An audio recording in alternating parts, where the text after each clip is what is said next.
Hi, good afternoon everyone. This is Habib from Self Education. So I'm a student consultant, and today I'm bringing the special guest, one and only one, Dr. Imran Raza, and he's doing PhD from UCL. So he's gonna share a lot of information, and that's gonna be so much valuable to you. So keep watching, and if you've got some sort of questions, please keep typing in the comment box so that we can see it and we can answer your questions. So, Mr. Raza, how are you today? I'm good, thank you. Thanks for Can you having please, me. okay, you're welcome. So can you please give a little bit of intro about you, who you are, where you're from? So, my name is Imran. I'm by profession, I'm a doctor. Currently, I'm studying at UCL, University College London, doing a PhD. And I started my schooling. My schooling is basically from Dhaka. I'm from Bangladesh. I did my SSC, the secondary school certificate, and HSC from Dhaka, and then I shifted to Sylhet Medical College to pursue Bachelor in Medicine and Surgery, which I finished on 2013. And then I worked for about 1.5 years, particularly in the surgical field. And then I wanted to pursue a master's in the UK. Okay, we'll go there in a minute. So the first question I have got for you is, a lot of the students, so they are really, really frustrated about their results and all that stuff. They think, okay, this is not good enough and all that stuff. So just giving some ideas, can you please share your result as well, so that people can understand where you are from and what sort of results you're belonging to, and how that help you to jump into the next one?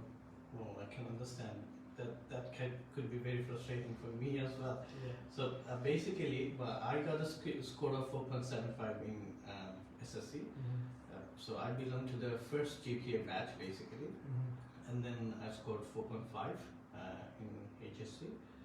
When I qualified for the medical entrance exam, I stood, I can't remember exactly, but it was something like 644 probably. And then my placement was in Sylhet Medical College. I had a shift. I had a transitional shifting towards Chichiran Medical College as well. There's a process. If there's an empty seats, you can migrate yourself from one medical college to another medical college, depending on your position and the available places in the new medical college you want to shift for.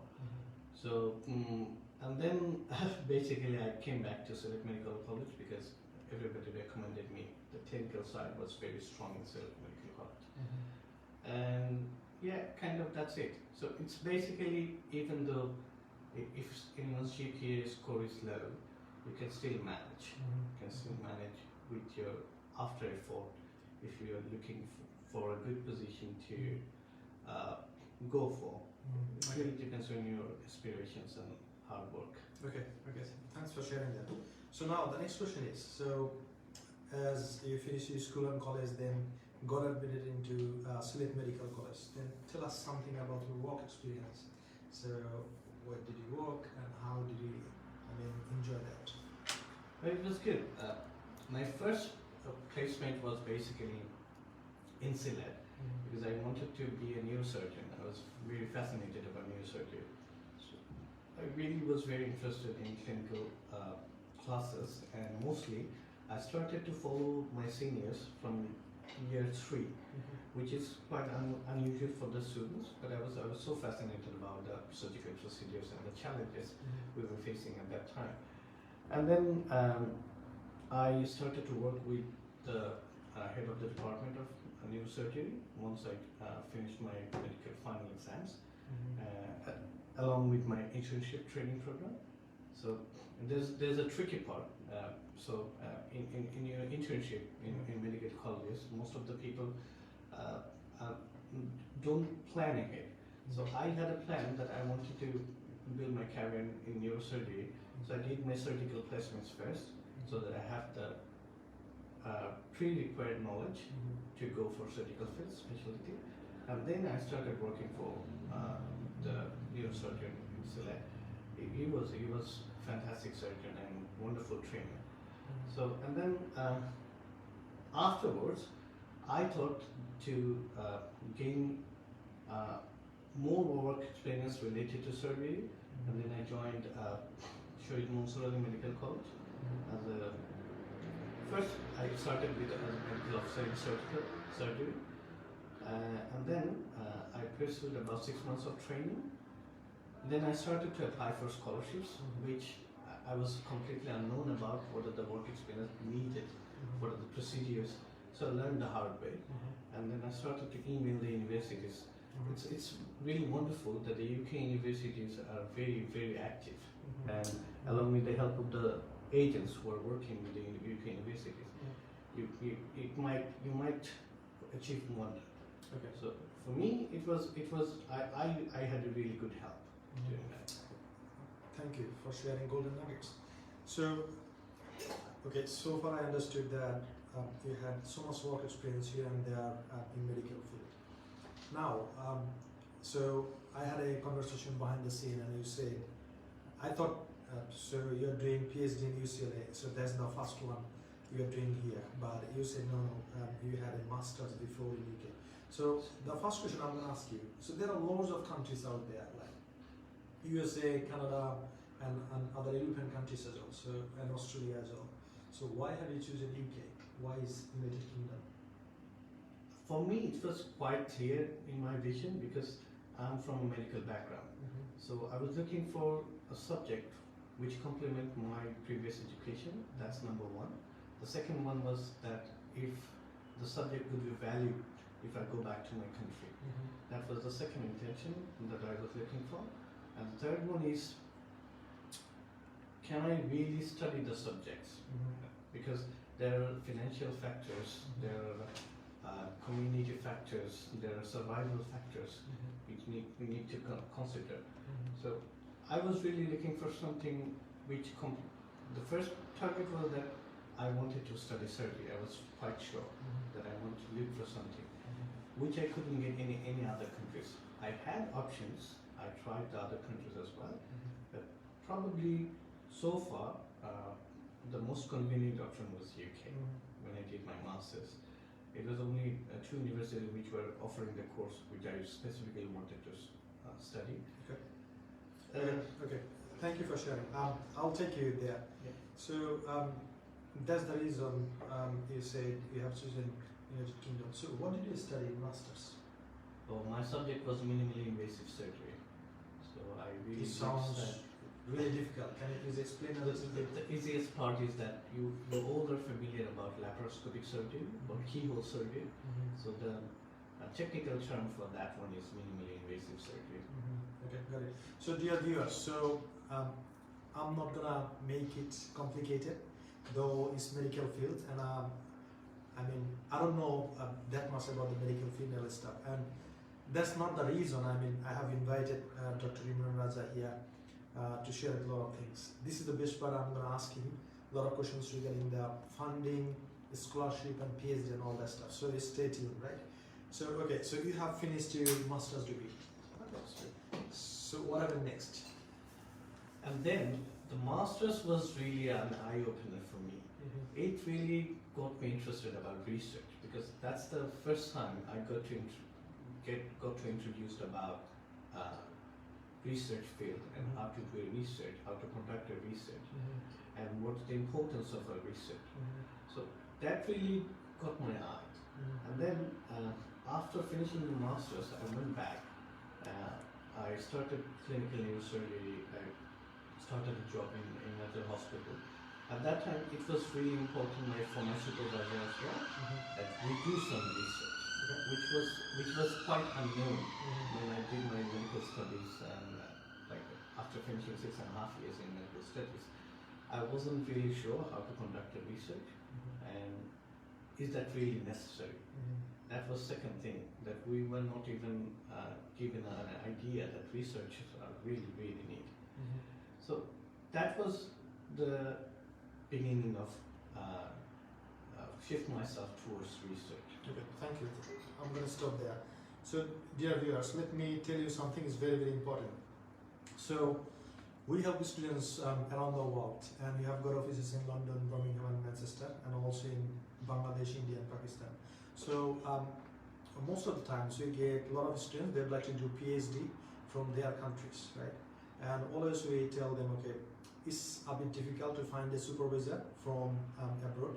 So always we recommend them to do a master's first, and once they understand and the certificate that values a lot to get into the next step, and then we invite them to do the PhD. So that was my key point and takeaway as well. Okay, Dr. Imran. Okay, so you have done your master's degree. Then what the decision you have taken next? And I was planning for more going more into the research field. So for that one, I needed field work and clinical exposure as well. So research it works in both ways. One is academic research, or as a clinician, I can go for clinical research as well. So I was really more into the clinical research part.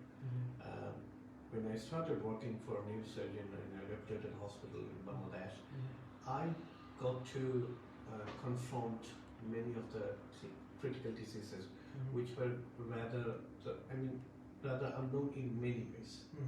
Like as a medicine people, I would say it depends on every subject who's studying what.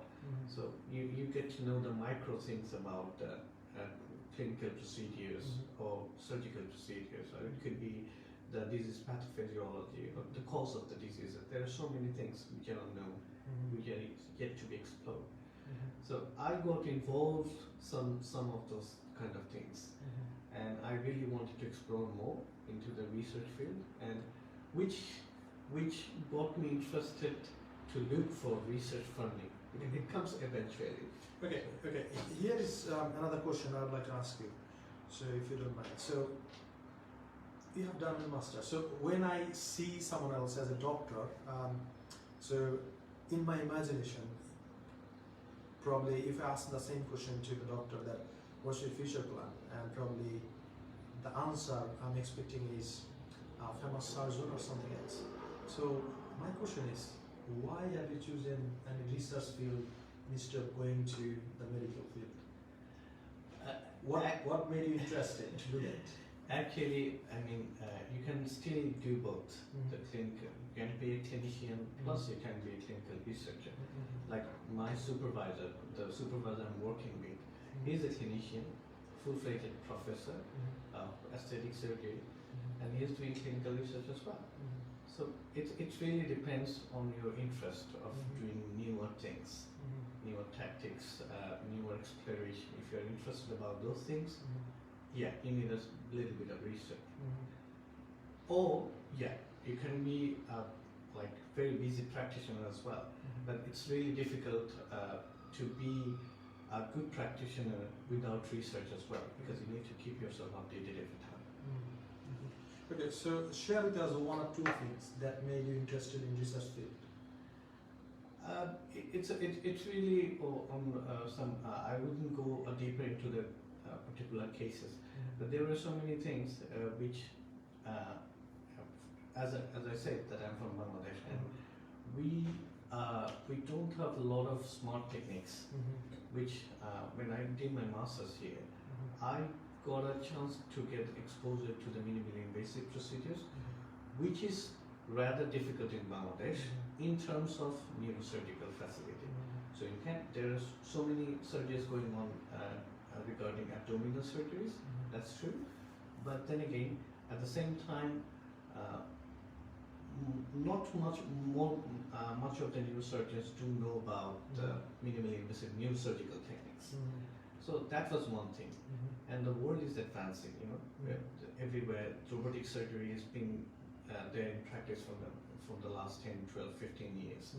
And we hardly know about those things. We hardly are interested about knowing those techniques. So which can facilitate a lot of life-saving procedures in a lot of cheaper ways, perhaps. There are so many business plans. But I'm not going into the deep, as I say. Okay, thank you. I've got a funny question for you. Let's say once I finish my PhD or DBA, people will call me Dr. Asamadi. So already you are a medical doctor. So once you finish your PhD, how people will recognize your PhD? Is Dr. Ibn Raza, or Like Dr. Milton as a PhD something else. So it's really the same thing. There will be only one doctor. But here in the UK, Yeah. basically the clinicians or Mhm. physicians, if you say so, they don't really use the doctor in front of as a title Okay. unless they have a PhD. Yeah. Most of the countries in the whole Europe, if you go to Germany, Mhm. because I've worked with German surgeons and then I've worked with some Turkish surgeons, Mhm. and they don't use their title as doctor mostly if they don't have a PhD. Mhm. But yeah, as you said, in subcontinental countries, doctor is already been there. Okay. Okay. Yeah. Got it. Understood. Okay. So, dear viewers, now this is the most favorite part. So now I'm going to ask you a lot of questions regarding the whole process. So how he has done all sort of things. And I mean, if you keep watching this video and if you are thinking about doing a PhD with fully funded scholarship or partially, it's going to help a lot. So I'm going back to your master's degree. So behind the scene, you said you got some sort of a scholarship, though that one was not fully funded, but partially. So tell us a bit about that. So why the university has given that scholarship? I mean, what sort of skills, qualifications, requirements you fulfilled, and that's why you got it. To start with, I would say that, as I said, I finished my internship, which is equivalent to the FY1 in the UK. So I finished my internship in 2013, and then I worked for six months. Mhm. I thought which would be okay for that, but when I started applying for the universities, and particularly this type of subjects, minimally invasive surgery Mhm. or keyhole surgeries, the university advised me that you need more exposure Mhm. into this field, the Mhm. surgical field, because when you come to us and work with the consultants, at least by working means I'm trying to say when you're getting education from them or non-formal training from them, they would be asking you so many other things which you might need to cover up in this coming traineeship program. So what I did, I worked for another year. I postponed my admission on the same year in 2013. Instead, I reappeared in 2014. Okay. And that gave me a certain advantage. Okay. And by that, I was able to ask them or push them that if there's a provision of getting a scholarship. So at that time, it's really difficult to get a scholarship at the master's level in the UK. That's the real truth, actually. But still, it's possible if you have a good background on your results, perhaps sometimes a good IELTS score, and a good statement of purpose, which will cover yourself to present yourself. Okay. So the thing I understood from you is you got the scholarship because of a few reasons. One of them is advanced type of training you had, and then your IELTS score, then other exposure as well. Okay, thanks for sharing that. Now, the main part is I'm going to ask you a lot of questions regarding UCL. So, okay, so you've been to Bangladesh again, and you started thinking about doing research. So, how was, I mean, the starting? How have you started thinking that, well, where I'm going to start? What should I think of? Which university should look into, and all that stuff. So, I think there are a lot of things. I mean, going on in your head, and how did you come up with the thing that okay, I got to start something like this? Because the question I'm asking you, the reason is, you have done these things, you have been through this journey, right? But someone is watching right now, probably he or she is thinking that okay, where I'm going to start, how I'm going to do this. But you know, from my business training, what I learned is success leaves clues. So probably he's going to leave a lot of clues. So if you go through it, so you'll find your achievement. So Dr. Imran, yeah, so how was this, I mean, your journey started? It basically started a long time ago. When I finished my master's, I had a PhD opportunity at the same university where I finished my master's. But then I couldn't secure the whole funding because a PhD is a long-term commitment and you have to be really invested yourself with the whole process of the PhD program. So I was I would say that I had a alhamdulillah, I had a good opportunity and good luck at that time because my supervisor was working on some kind of new project, and as my master's results were really good, so I did a distinction and I scored about 92% marks. Wow, in subjects. huge. So it was I mean it was a good luck charm. So immediately I was approached by the supervisor that would you be interested to carry on your research projects further on. So that was really a good start, I would say. Is the same teacher you got from your master's degree? Yeah, my same supervisor who supervised me for the last final project, last 4 months I would say, and the same guy offered me the same PhD project. Yeah, dear viewers, I told you, success leaves clues, right? So that's why, see, he started doing masters in the UK, and he had built up a sound relationship with the supervisor, and supervisor approached him and asked him if he is interested in doing the PhD, right? Okay, keep continuing, please. So at that time, I had only 2 years of funding, which wasn't enough for me because I wasn't really sure that shall I carry on to doing a research PhD. Am I missing out the clinicians who I want to be? So I was really in 2 minds as well. So and when I went back home, I couldn't be sure on those things, even though I couldn't secure the 4 years funding. But there was an opportunity I could carry on for 2 years and then look for other fundings as well. But then, as I said, that I was not really convinced on that one, so I just passed it away. I let it pass away. Okay. But as I say, the research was still inside me. I really wanted to do some research at a very longer period of time as well.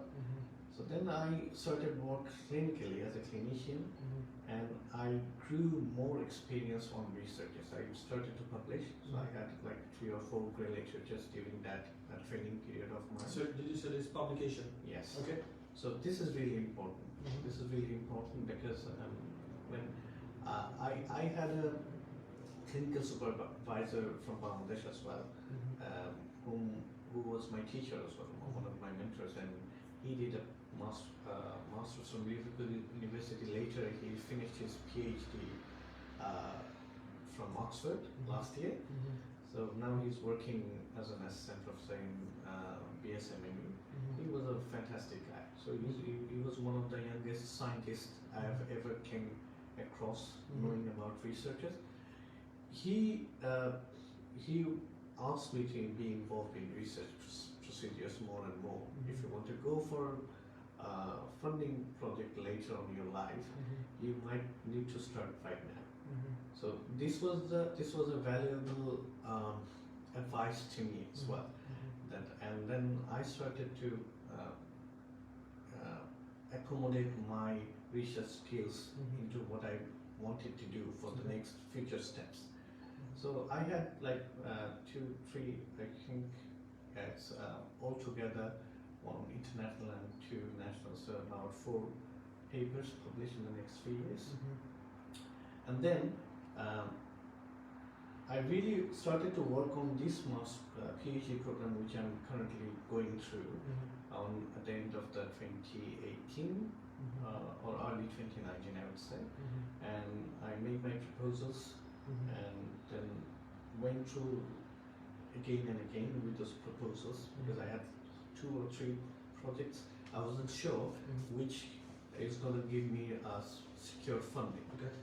So I started working hard on those project proposals, and it was so time consuming. It took me about 9 months to get finished with those primary works. I didn't even go to any jobs or anything.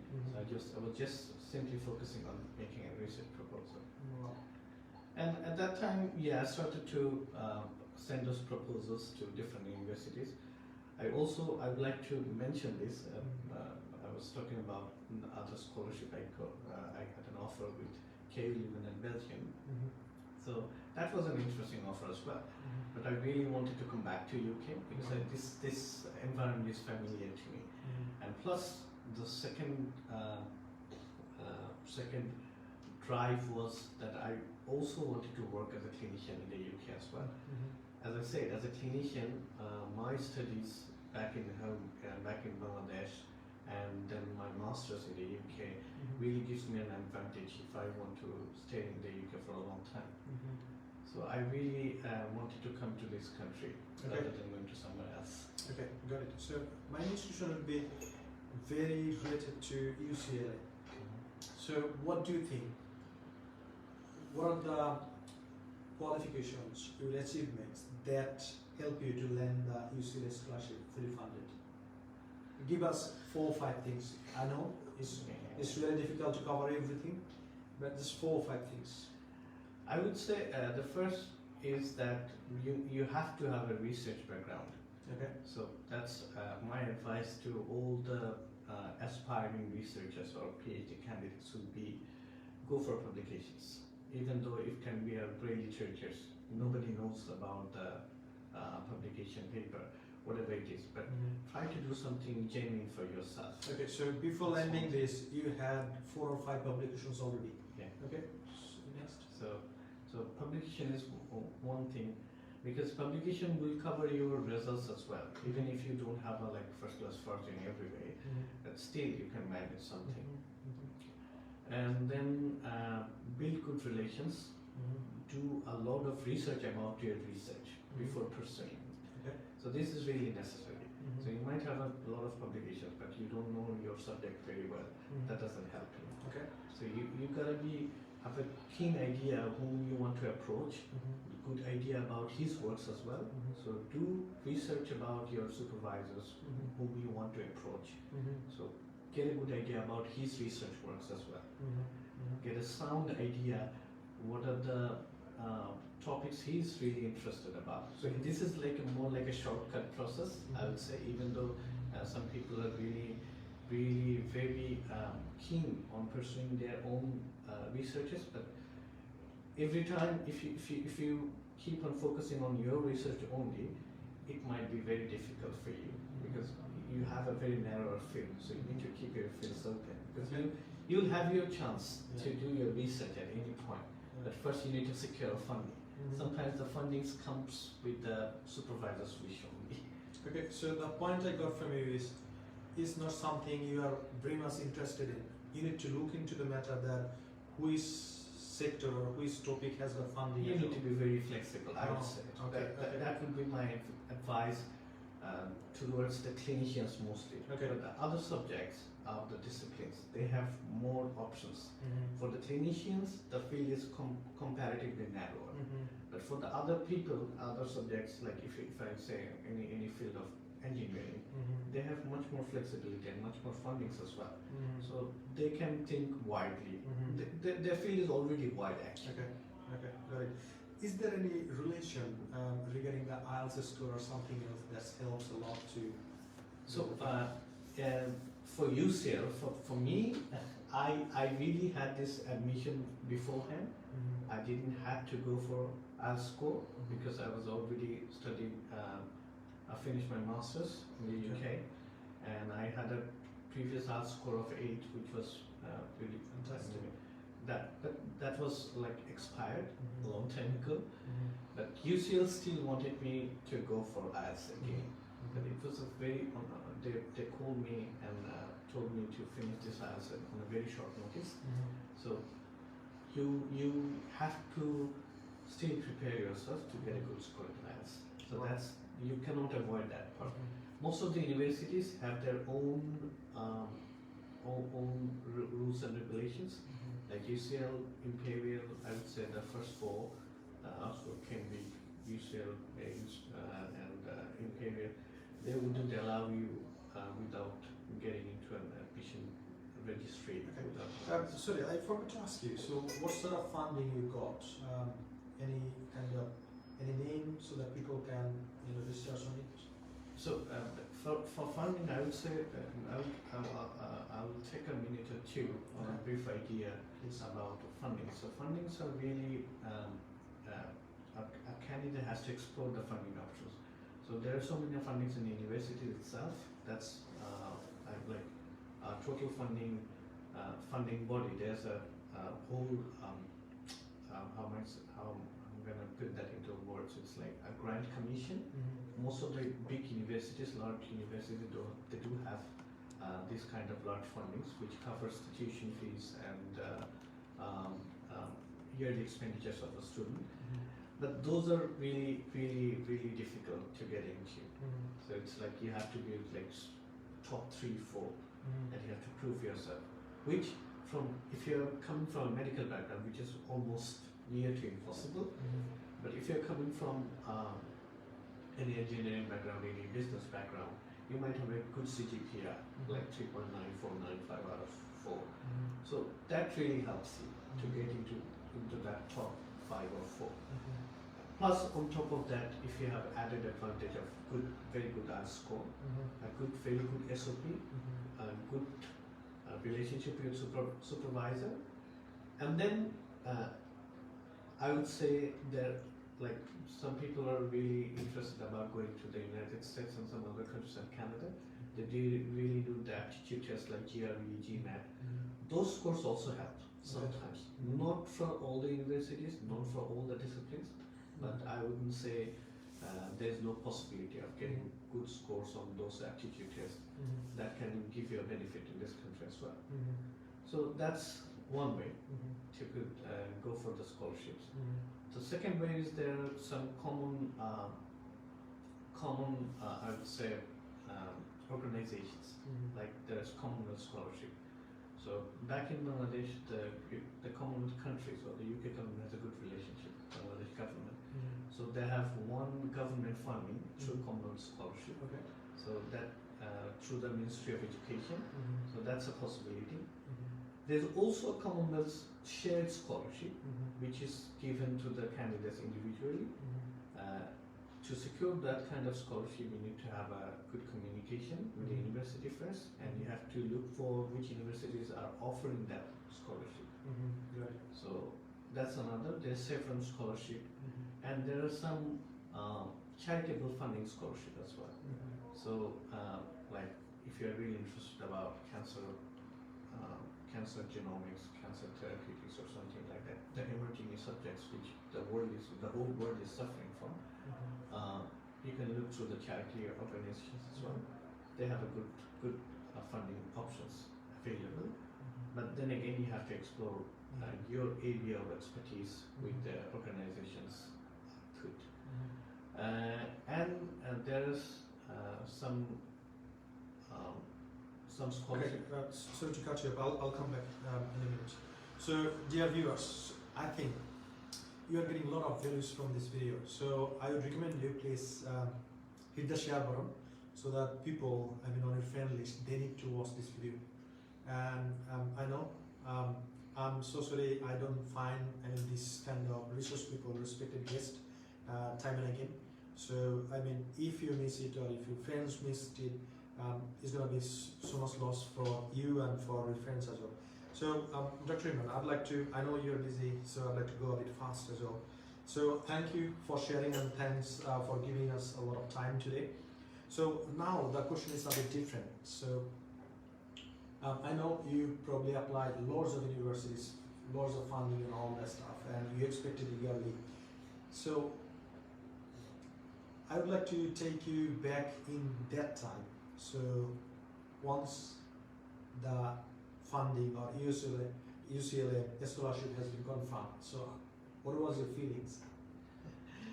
Basically, to confirm the scholarship, I was really,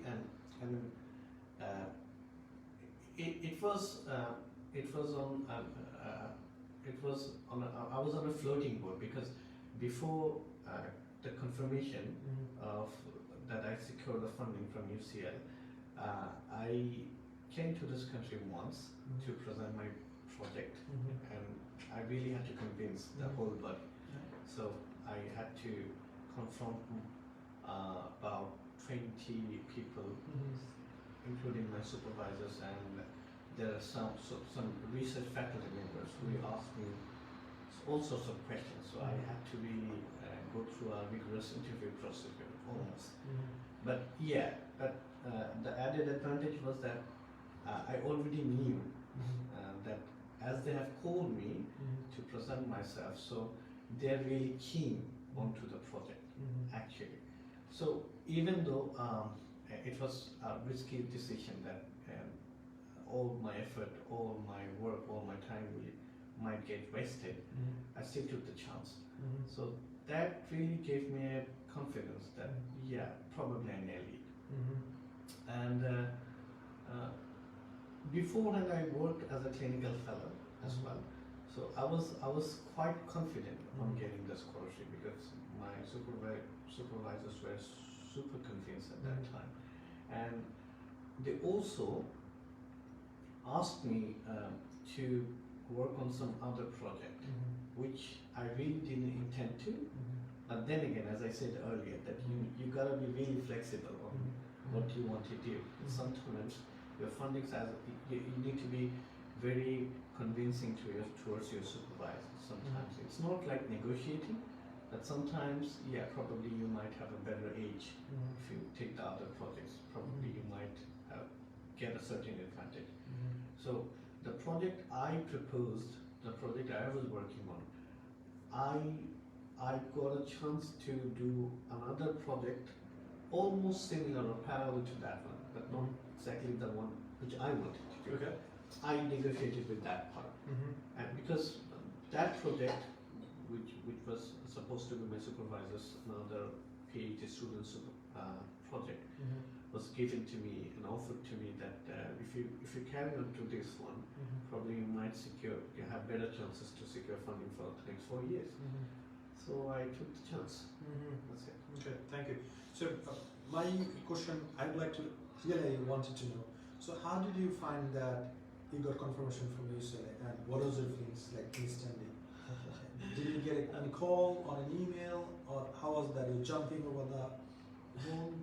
But basically, before UCL gave me the offer, I was already sure from my supervisor that I'm going to get the offer very soon.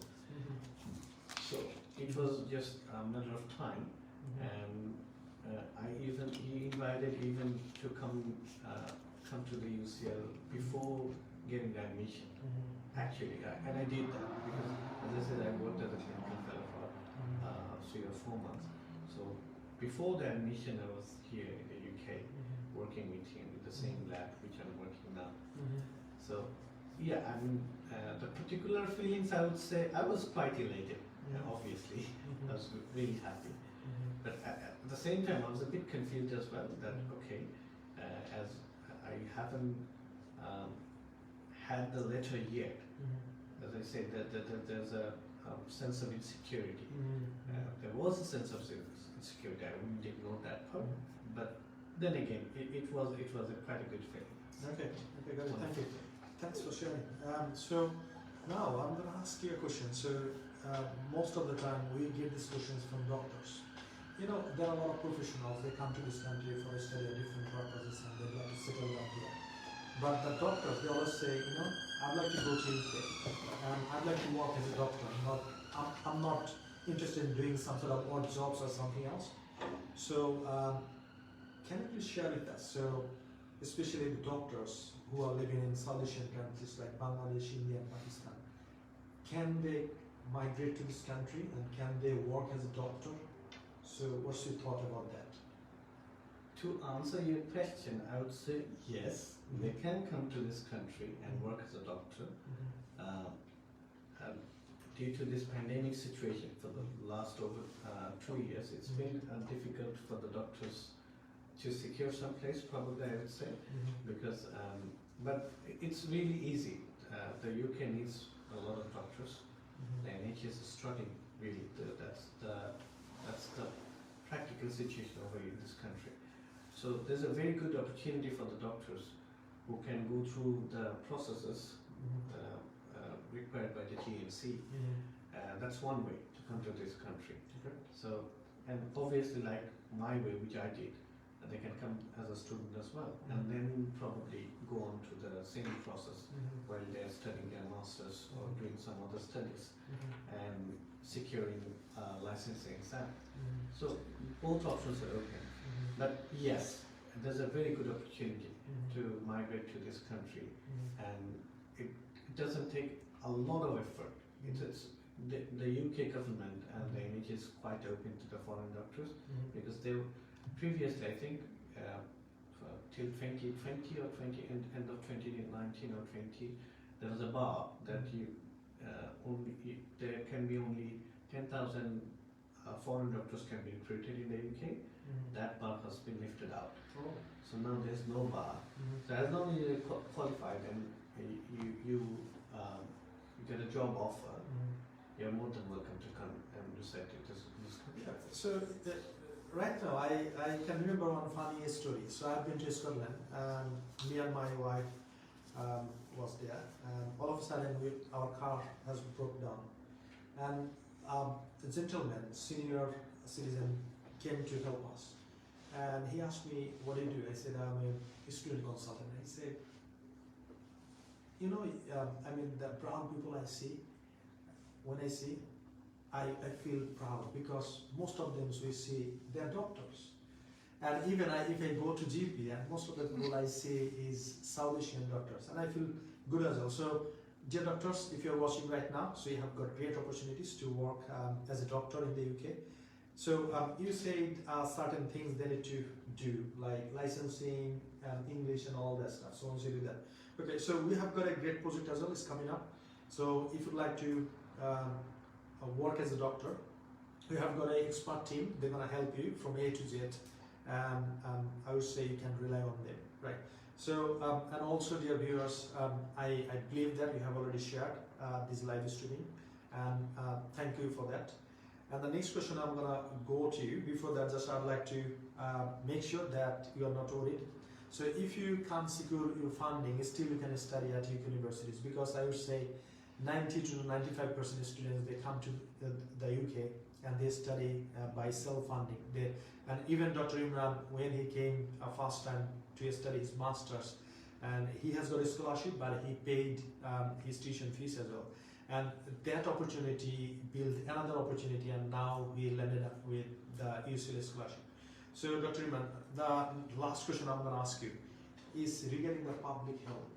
You know, there are a lot of doctors, they say, I'd like to do a master's in the UK, and once we give them some sort of consultation, and they much more are interested in doing in public health a master's. So what's the reason behind it? I mean, what sort of opportunity you see once they do the master's in public health?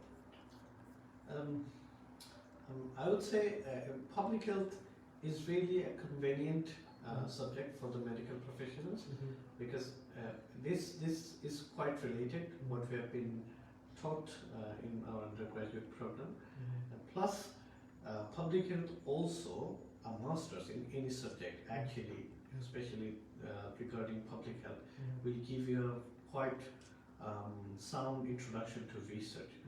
So it's really about complementing your subject and being in a comfortable position which you are really comfortable to go carry on. So public health could be a very good option for the medical professionals, even for dentists or anyone who is working in a developmental site. So it really gives them a better age, and the emerging situations, as you know, the COVID situation, the pandemic situations, there will be some more coming up. Who else can say? So there are emerging war crises as well. So the field is emerging as well, and there's a good earning opportunity as well, I would say. Very good earning opportunity if someone specializes in public health. Okay, so thank you for sharing. So, I mean, if you're watching right now, and if you are one of the doctors, I would say probably the public health could be the entry. And once you come and do a master's, by this time you can gain your licensing and all that stuff, and you can jump into tier 2 visa, and at the end of let's say 5 years, you're gonna get settlement, and year number 6, you can apply for British passport, right? So that's another way I'm just sharing with you so that you can get the right way to do something what you are expecting. So Dr. Imran, thank you so much for your time today, and you have shared a lot of things. We would appreciate it. So dear viewers, thanks for watching this video. If you are watching it from YouTube, please subscribe us to get more videos like this. Thank you. Bye-bye.